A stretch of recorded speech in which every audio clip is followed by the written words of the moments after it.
Okay, sige tayo. Courtside report brought to you now by Mighty Man, Mighty Fast, Mighty Strong, Mighty Ban. Alam mo, Ann, ito yung tipong larong masarap kasali ka rin eh, no? Pumapalo ka. Let's go to Ann. Kasali. Okay, let's go to Ann. Naiingit lang ako sa kanila. Anyways, during the UST huddle, the team talked about what went wrong in set number 2, kaya sila natalo sa San Sebastian. And they all agreed that it was because they were all too tense inside the court. Walang nakakagalaw ng maayos. And they pointed out that what they need to do right now is to just enjoy the game so that they can move better and think better as well. Aside from this, they also need to have a winning attitude. Ang sabi pa nga ni Coach Villet, the first one to give up in this game will lose. Sabi ni Coach Villet, pareho kayong nagtitraining, kaya pareho kayo na may ilalabas na maganda sa game na ito. Pero ang kailangan natin dito ay yung winning attitude. Their huddle was all about positivity, which just goes to show that the USC Lady Tigers is really here to bring home the championship. 7, Coach Ronnie? Thank you so much, Ann. And she's patrolling our sidelines. And Ross is firing and getting finally some action for San Sebastian. No, with UST, kailangan dikit ka lang eh. Dikit ka lang. At saka hindi pwede kang kumumpiyansa dahil lalaylay yung laro mo. Pretty much just to what happened in the second set. At alam mo, ito yung point ng laro ng second set na kung saan umarangkada ang San Sebastian. Same moment. Mighty Strong, Mighty Fast, Mighty Bond blocks. Yan ay dikit na dikit. Tama ka, Ronnie. Looking at my notes, it was the same stretch. Exactly. Pero si Yang Bowley yung nagsiserve doon para sa basket. Then they got uncorked with several straight points and they're beginning to hum here. They've come within 8. At ang ganda ng report niyan kanina, stressing that sometimes thinking too much can overburden you. And that is exactly what happened to San Sebastian in the first set. Mabigat silang gumalaw dahil masyado silang maraming iniisip. Rhea, that shot handled well by Ortiz but easily handled. That is zipped over by Boali. Himakulangan setting up Carolino. Roses! Curato has nowhere to go. Again, a string of consecutive points. 4 consecutive points to be exact for San Sebastian. Game is tied at 9 here in the third. Boy, life repeating itself here.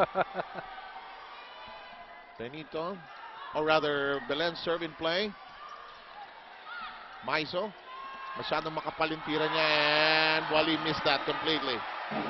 UST stops the bleeding as Boali committed that attack error. Mike Ortiz on deck to serve. Balse back in the front row for UST. Axel is our official outfitter here in the Shakey's B League.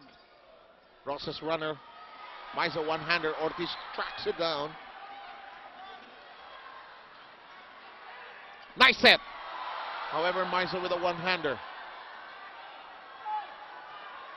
Resetting. Wally, soft stop. Benito reaches for it. Wally. Caballero is there. Long rally, number 3. Oh! Boali read it in the wrong way. Pero alam mo, nung second set, lahat ng long rallies kuha ng paste. Pero ngayon itong UST, answering the call, answering the challenge of San Sebastian. This place is rocking and rolling. Fans from both clubs. Buti na lang, Summer, walang pasok, no? Pero malapit na ang pasokan. Malapit na. Oh! Balses celebrating. Timeout. Roger Gorayev with his sermon on the mound.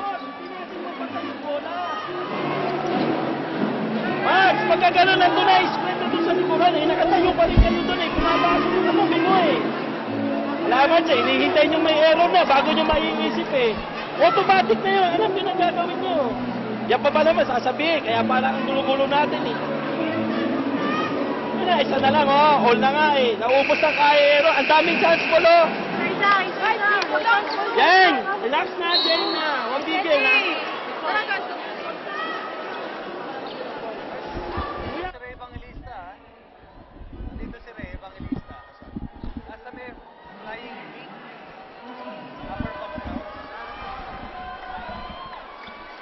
Okay, back with us here, and it's 12-9. Ortiz and her serve being played out. Wali's shot Capallejo is there. Good stretch that time by Belen Roses. Familiar move. Makulangan. Carolino. Belen. Wally. Soft stop. Very good. Well done. And she comes back after that error with a point for San Sebastian. And here in the finals, you see an assortment of shot making, classic display of players living up to the pressure, just responding to this call of this big crowd here. Just willing to give their best at any given shot, any given point exchanged. Double whammy.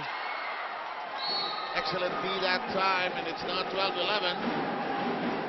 That's the value of Arubinhos there at the net. That's about 6-1 at least.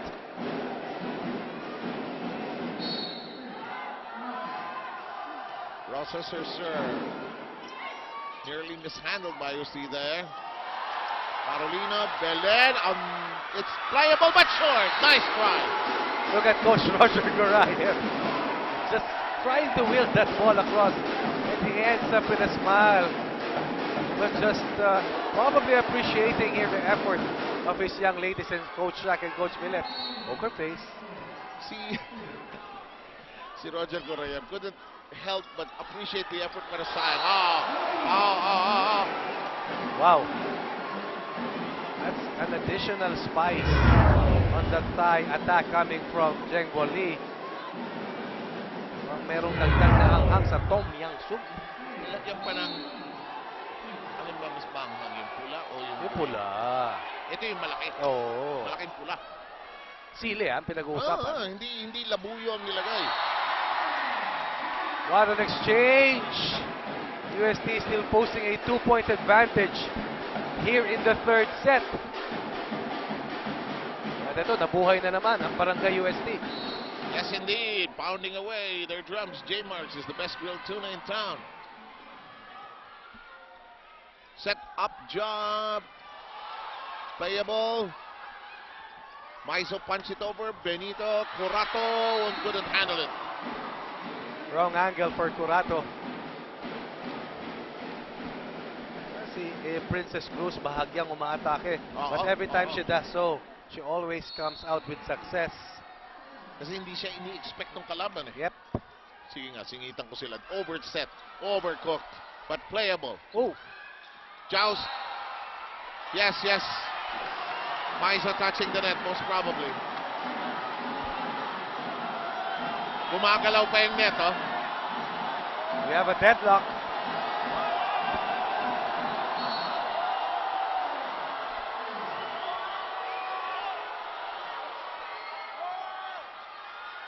Di Makulangan.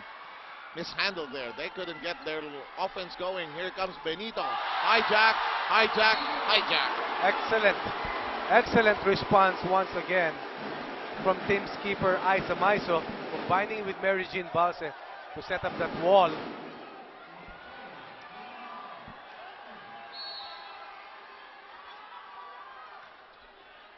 It's 15-14, UST back on top.